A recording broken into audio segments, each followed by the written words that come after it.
বহুত বেছি বৰ্তমান সময়ত ভাল খবৰ ওলাই আহিছে আৰু সকলোকে মই ভাল খবৰ জনাবলৈ পাই হসাকৈ সুখী হৈছো কাৰণ চেম্পিয়ন বলাৰ বহু দিনৰ পাছত উভতিছে কামবেক কৰিছে নিজৰ ইনজুৰিৰ পৰা যেন উভতি আহিছে আৰু হে খেলুৱৈগৰাকী বেলেগ কোনো নহয় মহম্মদ শামি হয় আৰু মহম্মদ শামিয়ে যেন হে ভাল খবৰটি দিছে আৰু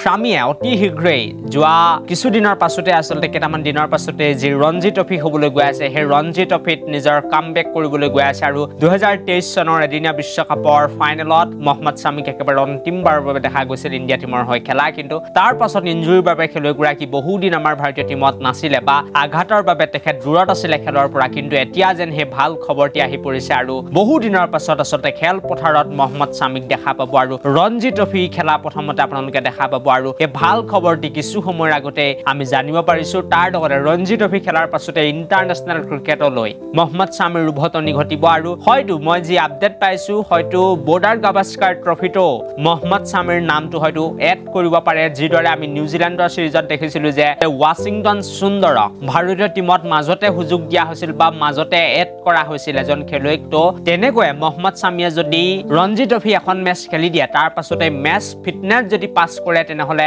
কোনো কথাই নাই লগালগ তেখেতক অষ্ট্ৰেলিয়ালৈ পঠিয়াই দিয়া হ'ব বৰ্ডাৰ গাভাস্কাৰ ট্ৰফি খেলিবলৈ আৰু আমি সকলোৱে জানো যে বৰ্ডাৰ গাভাস্কাৰ ট্ৰফি এটা দীঘলীয়া সিৰিজ হয় 5খনকৈ মেচ হ'ব আৰু তাতটো বলাৰ ইনজুৰি হ'বই বা আঘাতপ্ৰাপ্ত হ'বই বা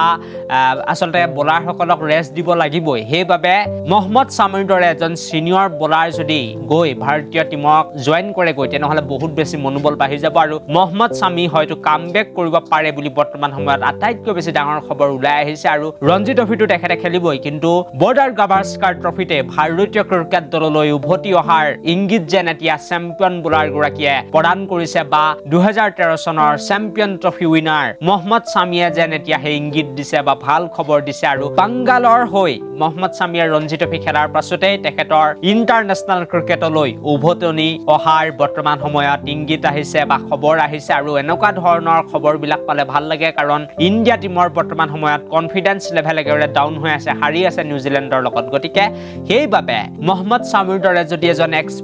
মোষ্ট এক্সপিৰিয়েন্স বলাৰ যদি বুমৰাৰ লগত থাকে তেনেহলে অষ্ট্ৰেলিয়া দলক ভালকৈ শিক্ষা দিব পাৰিব ভালকৈ তেওঁলোকক পানীত খান ওচৰা অৱস্থা কৰিব পাৰিব আৰু সেইবাবেই মহম্মদ শামি যে এতিয়া ৰঞ্জি ট্ৰফি খেলিবলৈ গৈ আছে বা ফিট হৈ তেখেত যে ডমেষ্টিক ক্ৰিকেটলৈ উভতিছে সেইটো এটা বহুত বেছি ভাল খবৰ বুলি ক'ব লাগিব আৰু ভিডিঅ'টো যদি ভাল পালে এটা লাইক কৰি লগতে চেনেলটো ছাবস্ক্ৰাইব কৰি থৈ যাবলৈ নাপাহৰিব